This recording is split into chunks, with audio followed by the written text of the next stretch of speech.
Hello আমার সকল ফেসবুকের বন্ধুদের অনেক অনেক ভালোবাসা। তোমরা যে আমার কালকে ব্যাপারটা নিয়ে সাপোর্ট করেছো, তোমাদের অসংখ্য ধন্যবাদ, অসংখ্য ভালোবাসা, অসংখ্য প্রণাম। দেখো, আমি অযৌক্তিক কথা কিছু বলিনি, আমি কোনো অযৌক্তিক বলিনি। আমরা আজকে 3-4 মাস ধরে এই আমাদের বাড়ির সামনে আমরা দুটো ফ্যামিলি ভুগছি, দুটো না সরি 3টে ফ্যামিলি ভুগছি। এই পাশে বাড়ি এক দিদির বাড়ি, পাশে ওদের বাড়ি, আমার বাড়ি, সব বাড়িগুলো আমাদের ওপরে যাচ্ছে। ওদের তখন তালগান নেই, ওরা একদিন রাস্তা করে দিয়েই ওরা রাস্তায় লইয়ে পড়েছে।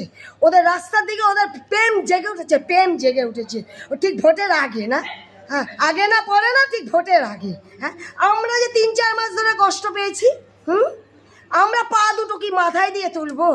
আর তোমরা অনেকেই চেয়েছো, কালকে যে লোকটার মুখ আমি তুলতে পারিনি।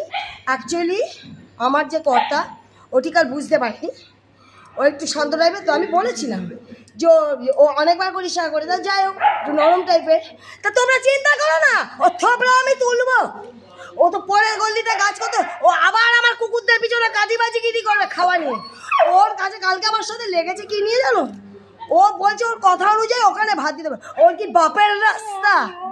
ওর বাপের রাস্তা। আমি আমার মসজিদে ভাত দেবো, আমি কোথায় দেবো না দেবো আমি কাউকে কৈফত দেবো না। আমি সাইড দিয়েই গেছি, তোমাদের আগেই কাল বলেছি। সাইড দিয়েই গেছি। তা ওর থোবরা তোমাদের দেখাবো নেক্সট ইয়ারে, মানে ও গল্লিতে আসবে, মালটাকে আমি চিনি, ওকে আমি ঠিক করে দেবো। ওকে ওর তারপর পালিয়ে গেছে, কালকে ক্যামেরার সামনে আনতে পালিয়ে গেছে। কদিন পালাবে ও? হ্যাঁ কদিন পালাবে? তাই তোমরা অনেকে কমেন্ট